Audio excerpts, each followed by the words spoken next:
So, if there are any comments or questions, and then we should go forward, go back. Yes? Well, one of the things I love about it is that this thing that's temporary came to be, I don't know, an expression of that which never changes. Yes. I mean, didn't it mean temporary dwelling in the Yes. beginning, and then it came to be to represent God's love for us, which Yes, never changes? which is steady and eternal. Right. I love that. Yeah. Which is very steady and very eternal. And one can see through, as Maharishi once said, one can see through the chandas.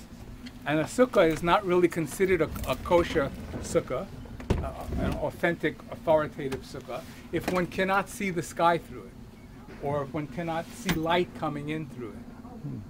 Because the concept is, on a deeper level, is that the boundaries should not ever be a barrier to one's experience of the supreme divine. Maharishi puts it as that the boundaries, the chandas value, the apparently physical value, becomes porous, like the roof of the sukkah. Yeah. Any other questions or points, comments? So, does one have to study with Chabad in order to get the Hasidic studies, or can we study it other ways? Chabad is just one branch of the Hasidic world. It's one branch of the Hasidic world. So they have their thinkers and their speakers and their way of looking at things, and then there are other branches of the Hasidic world like Bratzlever or many different kinds of Hasidic groups.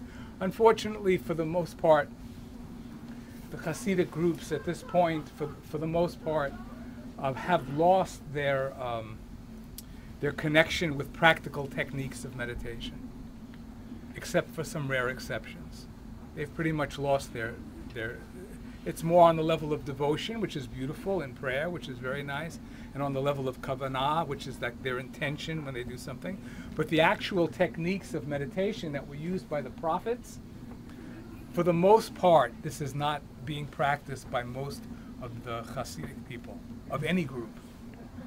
There are some rare exceptions, but for the most part, it's not part of the daily activity of the people. And the technique of meditation by the prophet? Oh, Marie! Yes. Were they taught it? I mean, like the mantra, like the name of God? Yes, there are techniques that are recorded where different combinations of letters of the name of God in Hebrew were used as a vehicle for the inward march of the mind. And those things are available. The problem is that people don't know how to use them.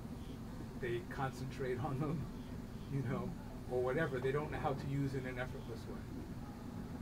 But there was a time, like Maharishi says also in The Science of Being, there was a time when, in the beginning of every religion, that these technologies of transcending actually existed.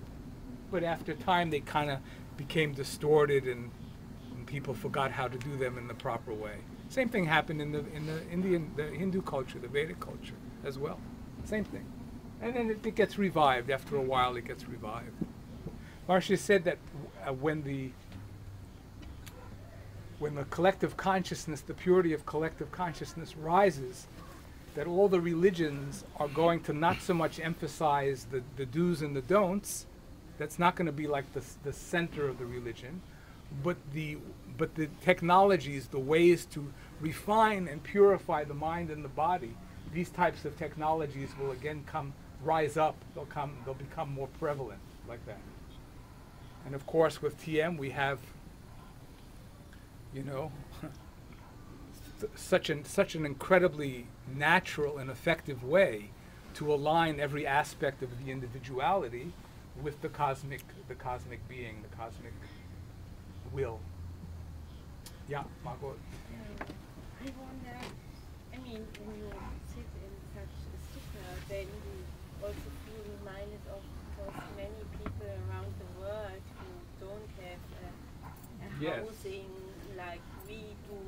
That's right. And so what about this element of compassion that that comes up in the heart when one sits in such a Sukkot, That's and right. then this Vasudeva Kutumba, Absolutely. and this unity with all those around the world who Absolutely. are not in the same circumstances. Absolutely. That's symbolic of the etrog, which is symbolic of the heart.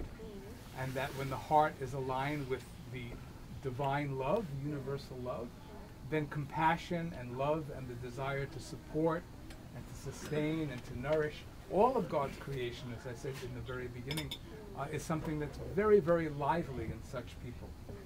And you're very right, you know, that this type of dwelling, there are quite a number of people in the world that are living in dwellings very much like this, permanently. Not very, very comfortable, to say the least. Okay, any other points before we... These were they built these in the woods, you're saying? Like Huh? these structures are built in the woods? The Sukkot, traditionally, in the Jewish history, Yeah. were built during the time when the Jews, the many thousands of Jews left Egypt with the prophet Moses, and they were wandering around in what was referred to as the wilderness, kind of like a desert type area. And so they built these types of like temporary huts, temporary kind of tent-like things, just to be able to protect themselves from the sun or, you know, strong winds, you know, and sand and Yeah. things like that. Yeah. But you mean they could not be tents? Not tents, but it's whatever they had to, whatever materials they had, that's what they used to provide some kind of shelter for them. We don't really know exactly what it was that they had. Okay, any other points or questions? So, thank you very much. Thank you. And have a good night.